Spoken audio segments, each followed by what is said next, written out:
Hi, I'm Chris Hawes. Welcome to Flatbed Tonight. We are joined tonight by Liam Johnson.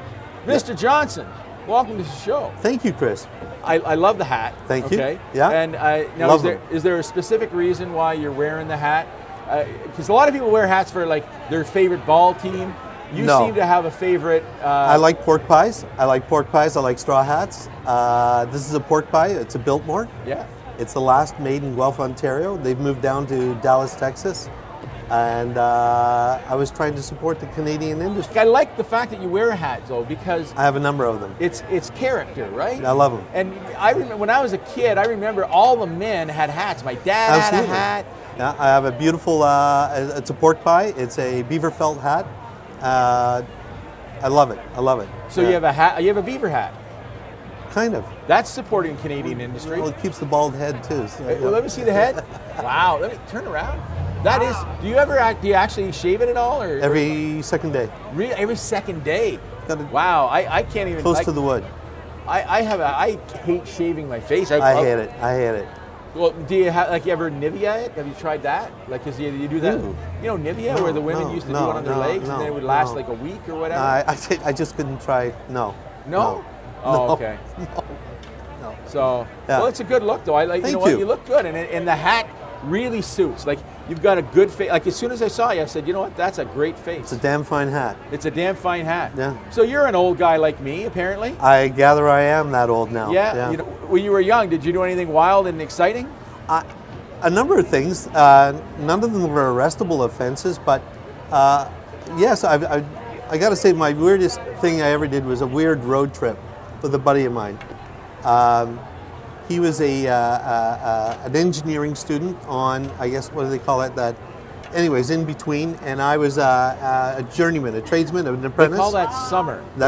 We had nothing for a few weeks. Yeah. And we said, what do you want to do? Yeah. I don't know. What do you want to do? So let's go on a road trip. So remember the old Honda Civics, the old round, the original the ones, originals, like 70s, like yeah, absolutely. Remember? Ugly as sin car, but it was a great car. And it rust. Oh, yeah. Oh. Yeah. What do you want to do? And I said, I don't know. You ever been down to the East Coast? And I said, no. I said, well, let's go to Cape Cod. I have no clue why we chose Cape Cod. We discovered at 22 years old it takes 24 beer to drive from Hamilton, Ontario to Cape Cod. Now, is that 24 each or 24 total? Well, I don't know. We started off with hard liquor and shots and then beer. Well, I'm from Northern Ontario. That's how all distance is judged. They don't do that anymore. And it's amazing. You can reach behind and grab them at the same time. Oh, yeah. And just snap them. You're right there. Yeah. So it was brilliant. It was a lot of fun, except between, I guess, New York and Vermont, I've never seen so many dead dogs. Dead dogs? Dogs. Now, were you hitting these dogs? No, God, they're all over the highway, just littered. Like with, it was the most macabre scene I've ever seen. Really? It was very, very odd. But as we got closer to Cape Cod, the fog had set in. Okay. So, of course, we're still drinking. So, and let me ask you, was it a dark and stormy night? It was. Okay. Yeah. But the fog got so bad, we kept opening the door to see where the yellow line was, and opening the other side of the door. Now, are you sure that it wasn't just your eyes that were fogged? Absolutely not. This gentleman is one of the top engineers for a large company, and that doesn't mean he's not a booze hound. No, we're both booze hounds then. But what happened was, the fog got thicker and thicker and thicker. And I said, we can't do this. We're both too drunk to keep driving. And I said, I think I see a clearing. Why don't we stop there for the night and get our bearings, and we're good. Sounds like a reasonable suggestion. Morning rolls around. We're both hungover, and I hear a tapping on the passenger door. And I look over on my right shoulder, and there's a lady standing there. She says, roll down your window. So, okay, we'll roll down the window. I said, would you boys mind moving your car? I said, no, why?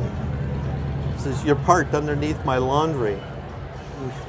We had stopped in somebody's backyard, and there's these sheets dragging across the Honda Civic. You drove over her sheets? No, we parked right underneath the laundry. Oh. It's covered in bug bits and stuff. and I think we even parked on the septic bed because it was sinking.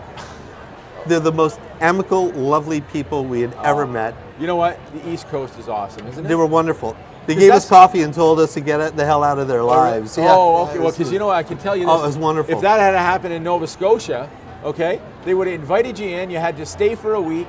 They would have cooked you a meal. Now you would have had to repair. And next thing, and you'd be calling back for the next summer. Absolutely. Yeah. I love the Maritimes. I have two kids that went to the East Coast. Actually, I'm going to broaden that statement. I love the Atlantic provinces. I don't want to leave Newfoundland out. Yeah. Well, that's an awesome story. It was wonderful. Well, you know what? We're going to catch up again sometime, but right now I got to say goodbye. Thank you. Thank you very much. This has been Flatbed Tonight. My name is Chris Hawes. Thanks for watching.